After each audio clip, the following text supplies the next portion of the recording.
Алдағы күндері Стамбулға барамын десеңіздер, қайдан тамақ жеймін деп ойлап жүрсеңіз, осы видеоны соңына дейін қараңыздар. Сізге пайдалы болары сөзсіз. Аш қарында қарауға кеңес бермеймін.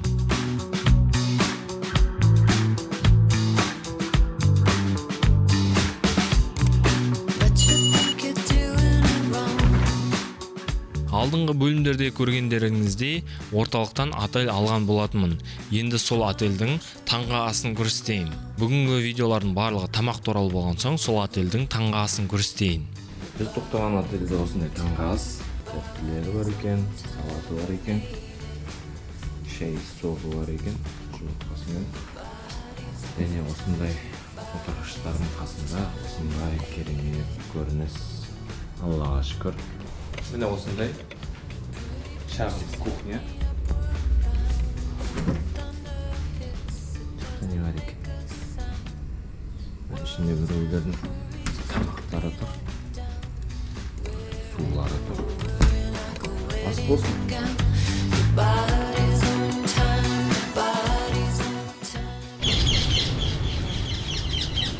Негізінен таңғы астардың түр-түрін беретін кафелер өте көп. Оларды қалтаңызға қарай шертіп жүріп таңдауға болады. Стамбулға келіп, оның көшелерімен жүрмейтін адам жоқ шығар. Көшеде жүріп, көше тамағын татып көрмеу қылмыспен тең. Бір жақсысы Түркияның көше тағамдары Индиядағыдай емес. Ойланбай жеп татып көре беруге болады. Бұл лахмаджу деп аталады. Түріктердің ұлттық тамақтарының бірі. Ас болсын. Және екінші тамақ осындай картошка. Әйтеуір ішінде бәрі бар. Қазір дәмін көріп, жақсы емес, дәмді емес айтамын. Мынау лахмаджу деген дәмді екен. Алып жеп көруге кеңес беремін. Былайша қалай түсіндіруге болады? Бұл деген пиццаға ұқсайды. Тек пиццаның шұқа тандырдан жасалған түрі. Былайша айтқанда пиццаның братишкасы ғой. Ас болсын. Лахмаджу ұнағанымен мына тағам мүлдем ұнамады. Бұның аты кумпир, оның ішіне сары май, ірімшік, оливье сияқты салаттар, жүгері, зәйтүн, маринадталған қияр, түрлі соустар соның барлығын қосып береді. Маған мүлдем ұнамады. Егер сіздерге ұнаса, комментарийға жаза кетіңіздер.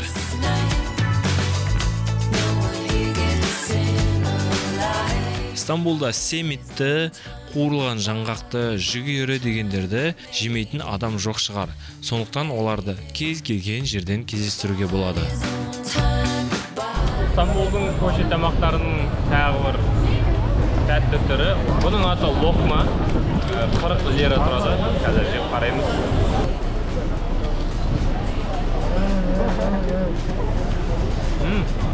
Мен орыстардың видео обзорынан көрген болатын, сол кезде пряник деп айтып еді. Біздің қазақтар бұны пряник емес, бұны тоғаш немесе бауырсақ деп айтуға болады. Тәтті бауырсақ. Шын мәнінде тәтті екен. Дәл бауырсақ, сыртының тәттілерімен толтырылған. Осындай жегенде өте жұмсақ. Стамбулға келсеңіздер, міндетті түрде осыны жеп көріңіздер.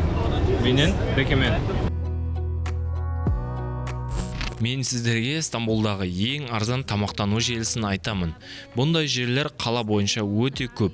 Кейбірі туристер көп шоғырланған жерлерде де бар. Бағалары міне осындай. Басқа жермен салыстырғанда әлде қайда арзан. Және ең ерекшелігі жергілікті халық, яғни түріктердің өздері осы жерден тамақтанады.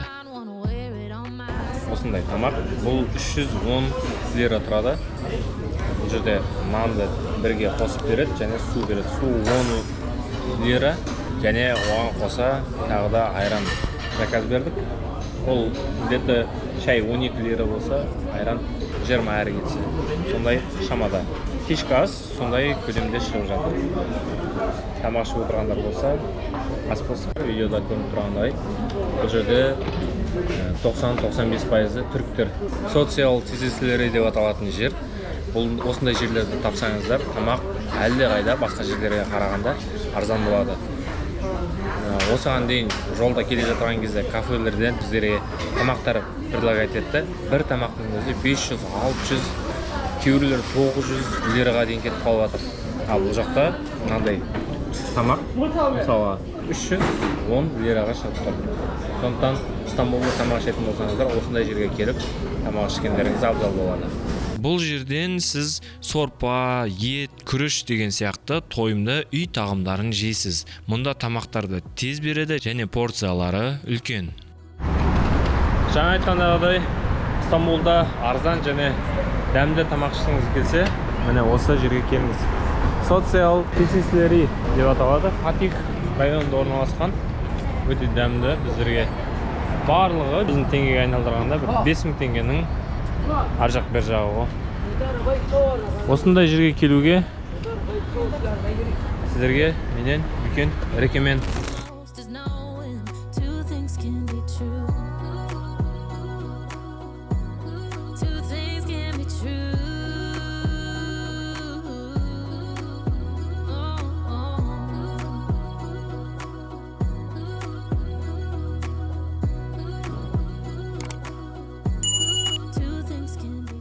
Интернет көздеріне сенсек, осы Стамбулдың Азия жағы, Азия беті арзан деп айтады.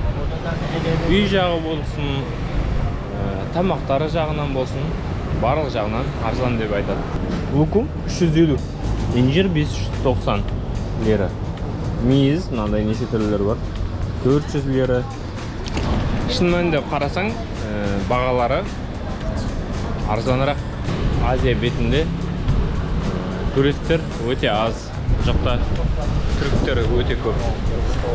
Және көшелері де, адамдары да, барлығы да турецкий сериалдағыдай ғой. Әдемі, мықты. Мына жақта келіп жүріп қарау керек екен.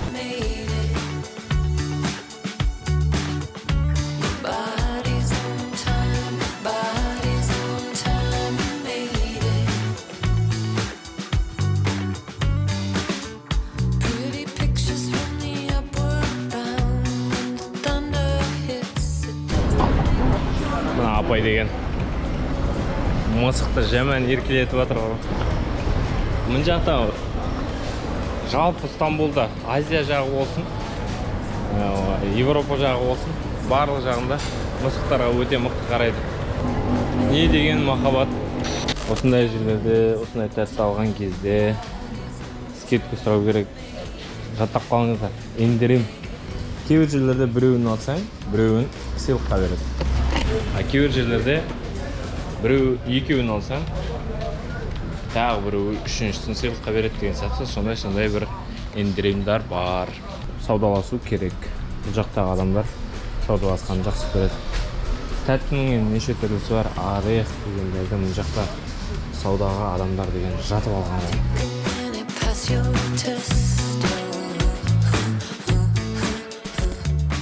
Бұл жердің басты бренді балық екмек. Яғни нанның немесе кебаптың ортасына қуырылған жаңа аулаған балықты салып береді. Және бұл жерде екі таңдау бар. Балық екмекті жағалаудағы үлкен қайықтардан алу, немесе көпірдің астындағы дәмханалардан отырып жеу. Бағаларын салыстырсақ, көпір астындағы дәмханалардың бағалары жағалаудағы қарағанда қымбаттау. Мен жағалаудан алдым. Және де сіздерге лайфхак. Қай жерде кезек үлкен болса, сол жерден алыңыз. Осындай жерлерде шеф-повардың типі аты жазылып тұрады негізі. Бұл жерде мен сервис дегенді көріп тұрмын, тек қана. Сосын көмір болды.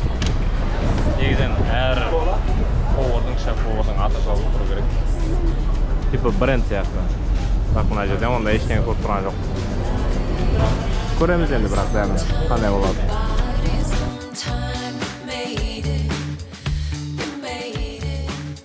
Балық екмек жеп көреміз. Бірінші рет. Қазір көрейік дәмі.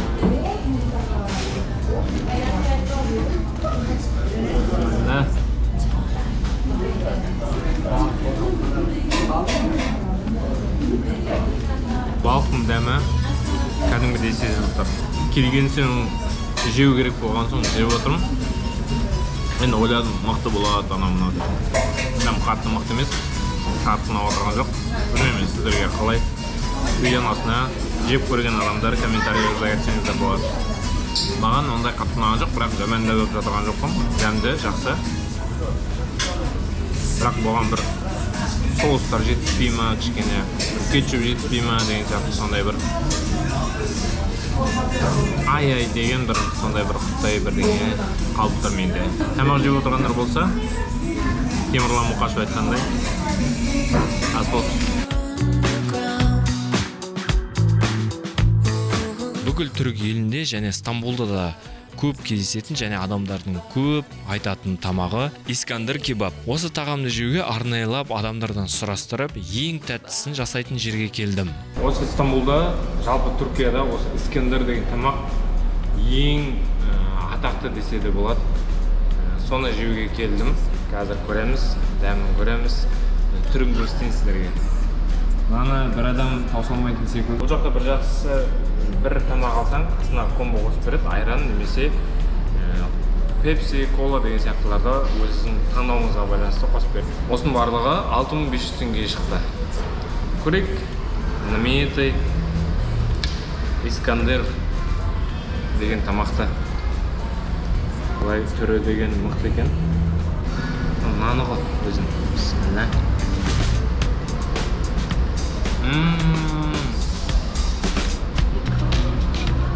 Мықты.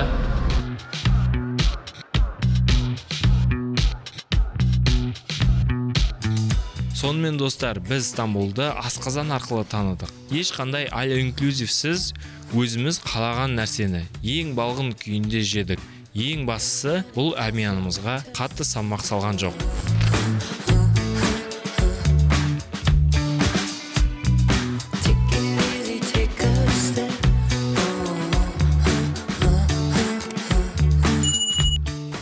Стамбул әрине керемет, бірақ біздің саяхатымыз мұнымен бітпейді. Келесі серияда біз үлкен мегаполистен табиғат пен теңіз жұмағы Анталия өңіріне аттанамыз. Стамбулдан Кемерге турсыз ұшақпен немесе автобуспен қалай ең тиімді жолмен жетуге болады. Отельдерді қалай брондаймыз, логистиканы қалай реттейміз. Микростың қасына барып, сол жақтан отель тауып, ертең Кемер аламыз. Келесі бөлімде көріскенше лайк басуды ұмытпаңыз.